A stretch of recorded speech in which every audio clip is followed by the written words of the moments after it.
Welcome, everyone. And you probably noticed by now, I am not Rosie Rios. Rosie had some travel complications. So in true women supporting women moment, I am doing the diving catch because, of course, we did not want to miss this panel. It is a complete highlight. I'm thrilled to be able to host today the Small Business Administration, and in particular, the 27th Administrator of the U.S. Small Business Administration, Isabella Guzman. I'm going to take a moment just to give you a short background. I actually got to work with Isabel back in 2020. I was trying to remember when COVID started. We did a lot of work in California for small businesses. She is a doer. Like all of you, she actually gets stuff done, and that's why she is the perfect administrator for the SBA.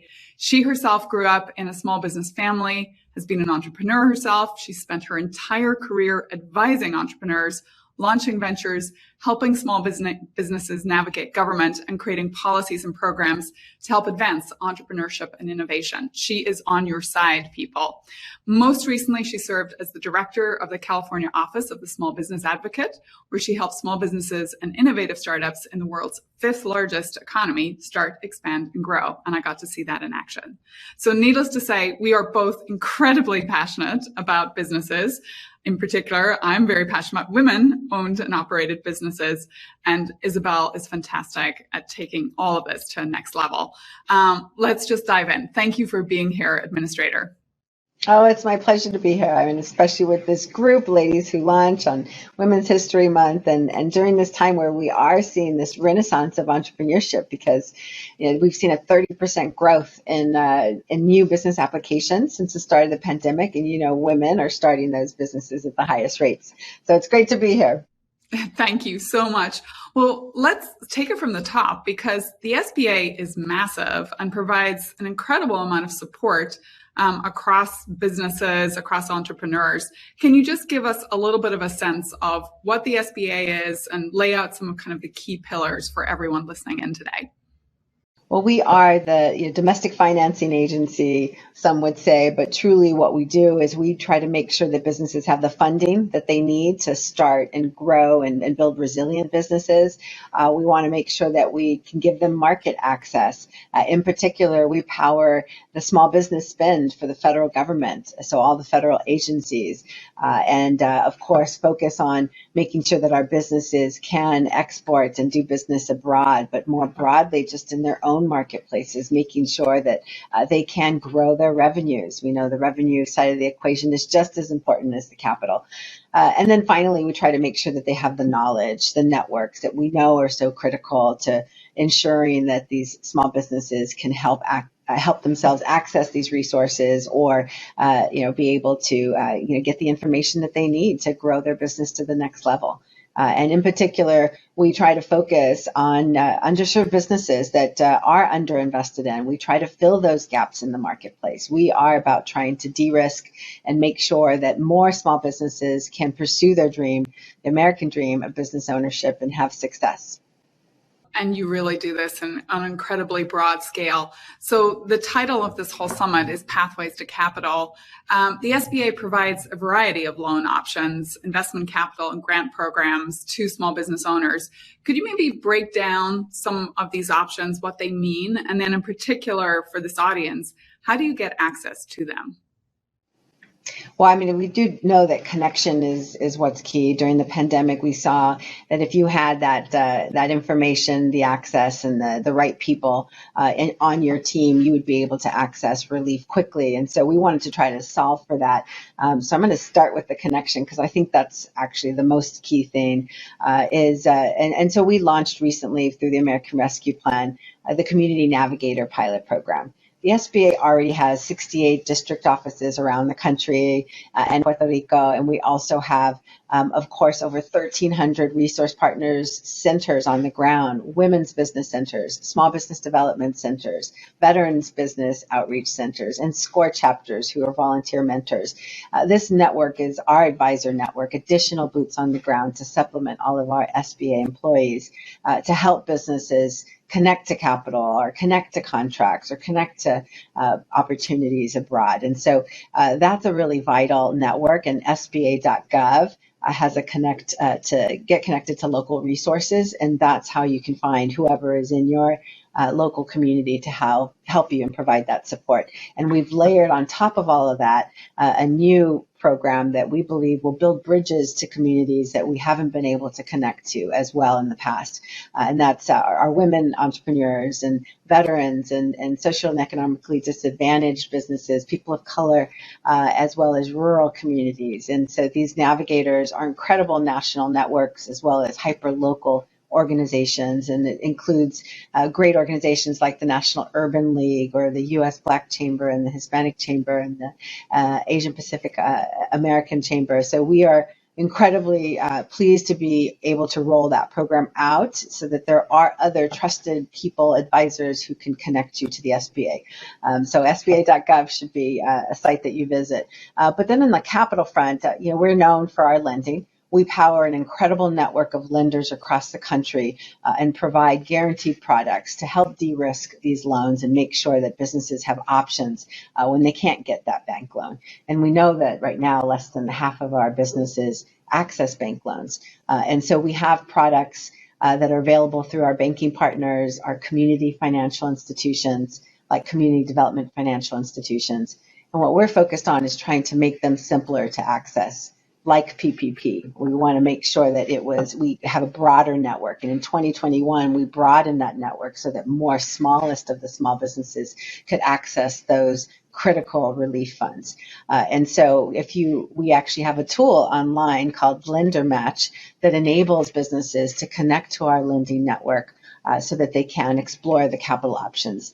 It's a bunch of acronyms, but we have a 7A product that you can use to operate your business, or a 504 loan that can help you acquire real estate or equipment. And so there are various options for you, but I think it's important to build that connection. So SBA.gov/lender match is a great option because, beyond, even when their bank is not available, we have nonprofit lenders, micro lenders who can help spur that capital access for those businesses that still need that additional technical assistance. And so it's really important, rather than trying to go out there and find and talk to a bunch of lenders, that you allow the SBA to help you navigate those resources through our field offices, through our centers on the ground, or through that website tool that I talked about.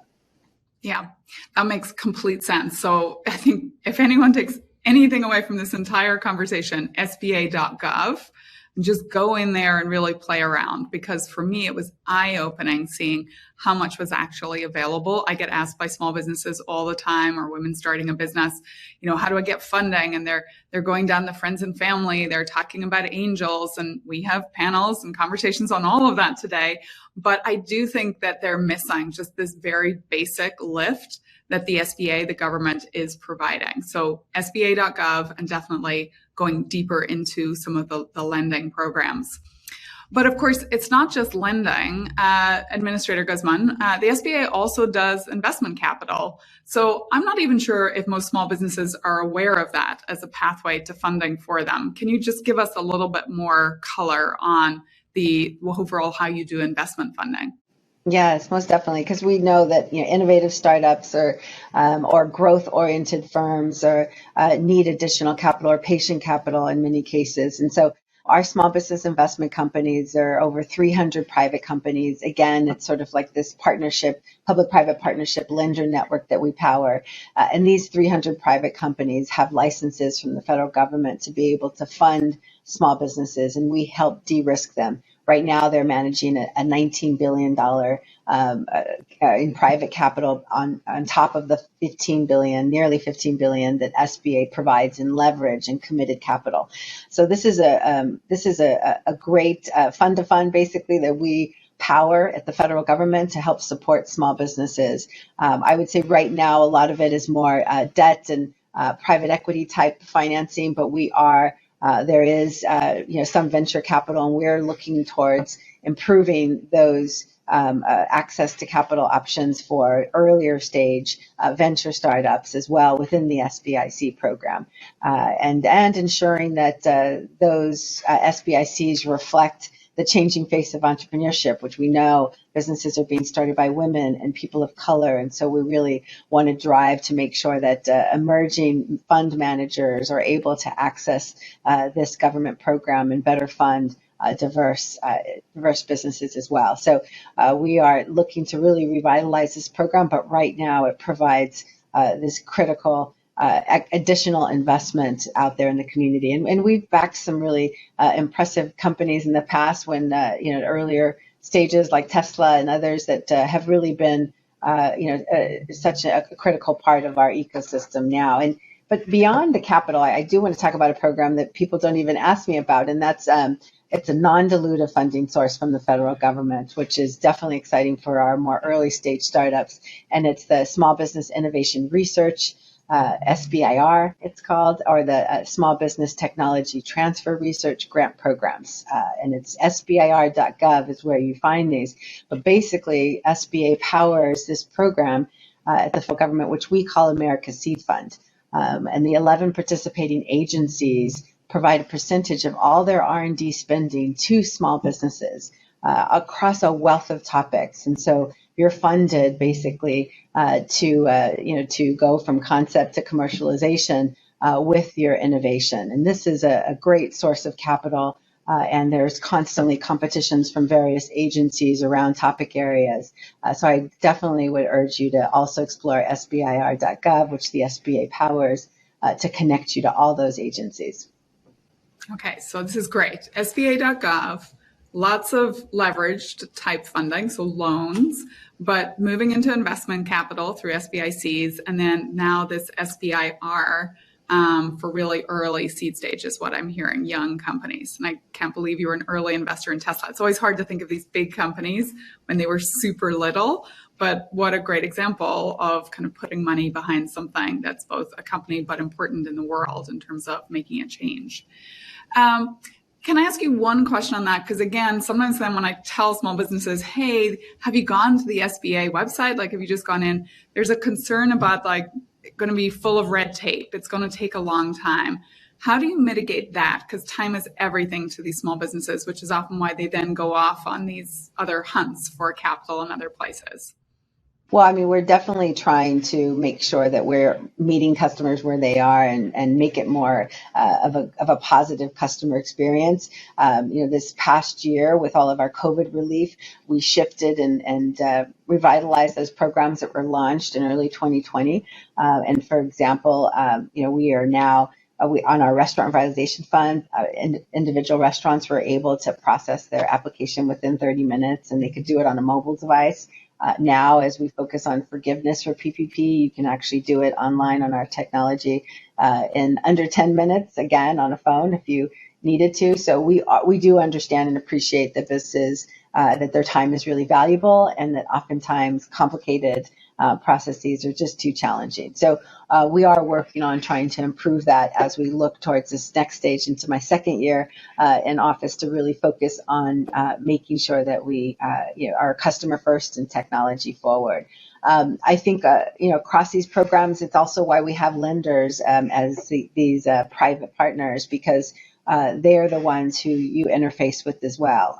And so they try to minimize the complications. They should be handling it alongside us, and they are. So just know that on the lending side, being able to just connect to a lender and apply, we will continue to try to minimize the complexity of it. And on the investment side, of course, connecting to those investors is a great option, and they obviously look at the same things that the private sector would look at as well.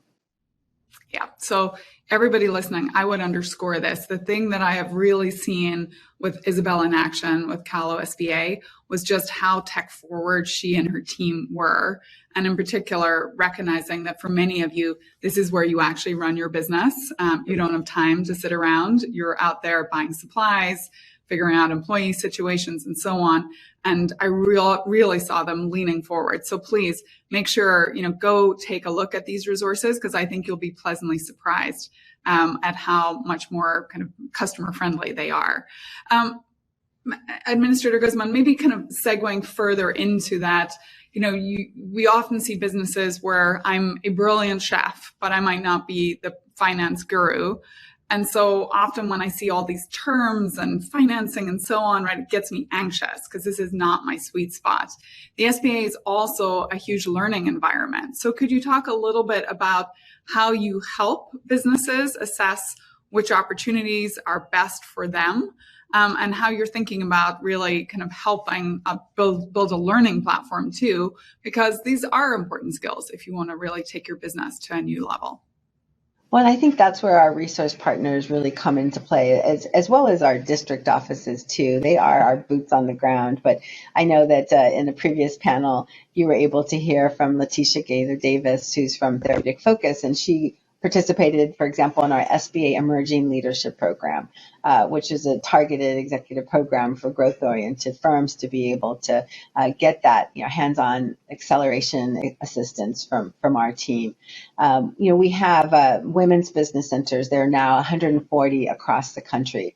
And these are centers that you can come into for advice. Maybe it is to get ready for that loan, and they'll help work through the complexities, or just get assistance in how to market your firm, or get on an e-commerce platform to grow your business online. And so I really encourage folks to find a center that fits and works with you. There are usually multiple options in communities or in neighboring communities between our women's business centers or our small business development centers. And these advisors are oftentimes really exceptional, and sometimes they do it from passion, or it's their second act, but they are definitely an asset and a resource because they can help simplify it, and especially with our new community navigators. And that's the first thing you're going to see when you go to sba.gov, is those navigators. And they are specifically designed to help break it down, make it simple, and make sure that they're navigating federal government with you. Again, that Community Navigator Program, we got to talk about it probably 6 months ago. It feels to me it's exactly what small businesses need. It's a trusted person in your community, someone who's actually maybe dealt with this in their own life as well. So they bring empathy, not just sympathy, and really can walk you through a lot of this. And again, I'm not sure it's a program that people know as much as they should about. You mentioned Letitia. She's also an LWL launch program grantee. And, really hearing from her, you can see her growth in being able to take part in a program like this. And frankly, when you go out to talk to investors, being able to credentialize yourself to say, I've taken these sorts of programs, again, it just gives people a lot of incremental confidence, not just in your business idea, like being that great chef, for example, but that you're also taking your business seriously, because investors also have a mandate, right? They're thinking about the risk they're taking on when they give you money, or when they put, a loan or equity behind your business. Maybe in our final few minutes here, what are you most excited about, right? Just sitting where you are, you have such a broad purview on what's going on in the economy. You talked a little bit about this just rise in entrepreneurship. It does feel like there is an opportunity in what we've learned over the last couple of years in terms of the ability to work from home, work from anywhere, be online, be offline, bring the two together, omni. Like, what do you get excited about? And, as you're talking to all of these women, where would you be putting your focus? Well, first and foremost, I just want to say that it's really exciting to be a part of the Biden-Harris administration, and this is the most diverse cabinet in history, and I think that matters. We know as women, we have so many challenges ahead of us, and this administration truly understands that. The president on day one signed both an equity executive order, a gender equity executive order, and launched a gender policy council as well. And so we're working across the whole of government to really address issues. So I think now more than ever, it's really a great time to focus on women entrepreneurship in particular. I know that childcare, for example, because this keeps on coming up, it's been such a massive issue during the pandemic. We saw more women leave the workforce than ever before, a lot of them returning to entrepreneurship as well. And we want to be able to solve for some of those huge challenges like childcare, and the president wants to invest in these critical issues to lower costs and make it possible for women to succeed. So that gives me a lot of hope right now, and I'm really motivated to help deliver against his vision to build from the bottom up and the middle out, which is a startup, but it is small business, it is entrepreneurship. And so I'm really excited to participate. And I think, what also gives me a lot of hope is that, women continue to start businesses at such high rates, and so do people of color. And I think during this time where we've focused on racial equity and we've focused on the issues that challenge women, you have so many engaged, so many, large corporations, philanthropy, economic developers, governments really engaged in issues that, that affect communities. And I think, there's a lot of people trying to solve some of those issues. For small businesses in particular, there's more attention on the impact they have. I call small businesses giants in our economy because they create 2/3 of net new jobs, and they employ half the private workforce, and they produce 40% of the output. But they also produce the products and services we depend on every day, which now more than ever, we want to increase the amount of products that we make here in the USA and to improve our supply chains.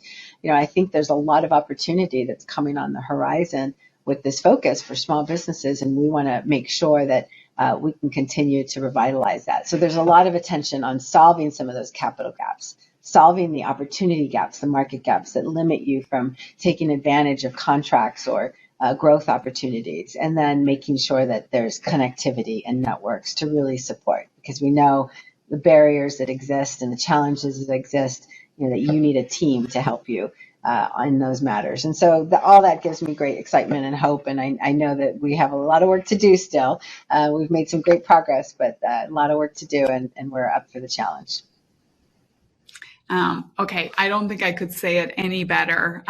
Hopefully everyone listening in just heard how much there's excitement about what you're doing, that everyone is here to make you bigger and better, and has your back. What I heard in this session is definitely go to sba.gov, check out the Navigator program in particular, because I think that's going to be your guide. And I'm really impressed with what Administrator Guzman has done here. This is her big launch around how to help small businesses. And then from there, check into loans, check into the investment piece, SBIC and SBIR for early stage.